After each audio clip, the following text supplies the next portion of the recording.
Welcome to ULab. My name is Otto Scharmer. I'm a senior lecturer here at MIT and founding chair of the Presencing Institute. So, what's the essence of ULab and why does it matter in our current moment?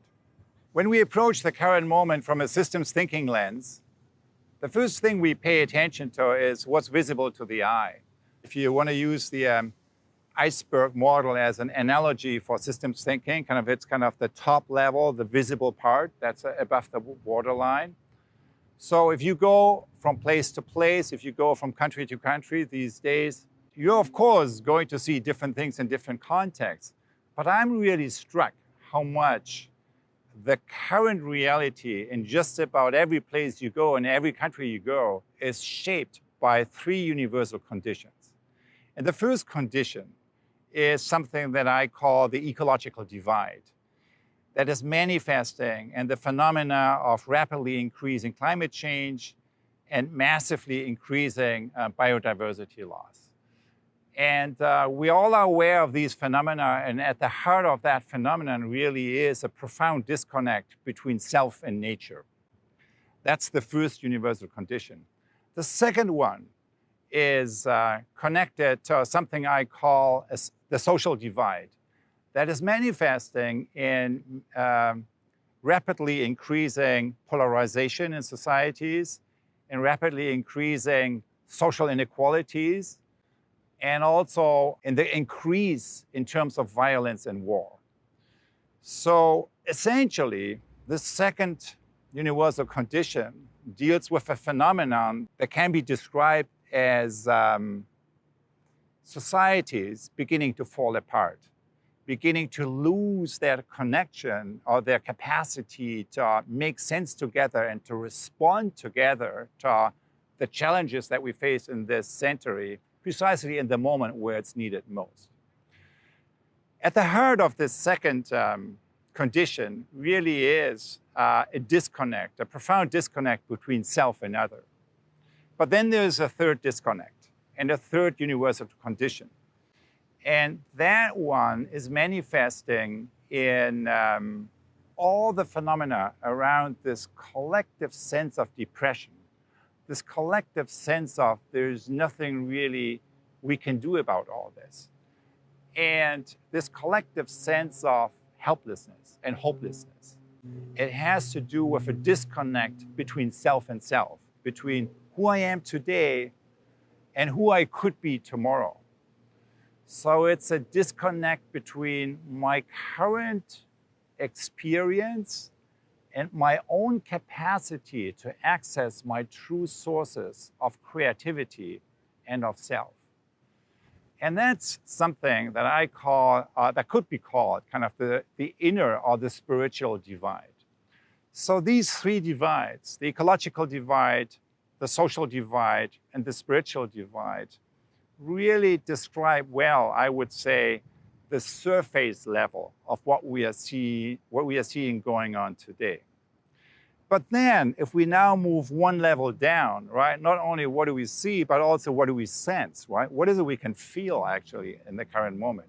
And I think that's where it gets a whole lot more interesting, particularly when I look at my own experiences over the past few months. I am really struck by a development that's not much noticed thus far, but that has to do with a profound shift that's, even though it's invisible to many, that I believe has a profound significance for our journey forward. And that's a shift in consciousness. It's a shift in awareness. It's the birth of an awareness that profound change is afoot and that we have to play a role in that I have to play a role in that. And you see more and more really interesting initiatives, often it's place-based initiatives, taking shape and beginning to cultivate the seeds of the future that will be so important going forward.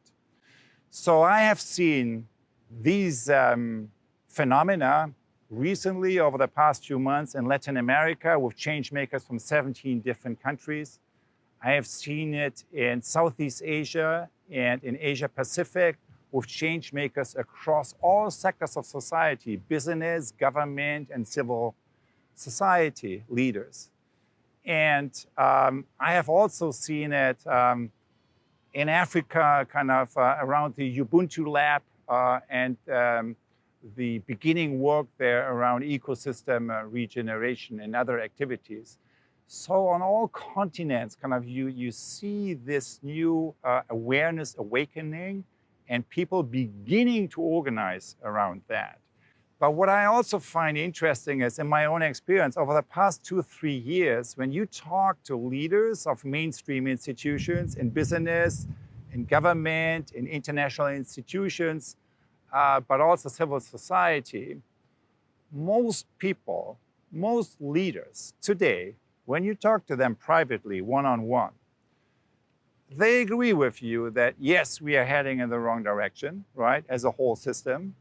And yes, personally, when you ask me personally, I want to be part of a different story, but I don't know how. That the tools, the methods and tools that I got as an equipment through my education of the past are a misfit to what I'm experiencing now. I don't know how. And it's kind of that sense that I believe is very widely shared across the planet right now. According to a recent study, 3 out of 4 people in G20 countries have this feeling. They are in support of a transformation of our economy to better address climate change, to better address social inequality, and yet the collective action isn't quite manifesting yet. Because that sense, yes, profound change is afoot, yes, I want to be part of a different story, but I don't know how. That's quite widely distributed. And that's where ULAB comes in. Because ULAB is all about the how. ULAB is about the methods and tools and spaces that allow us to connect to our highest future possibility and then to operate from that awareness, both as an individual and also collectively.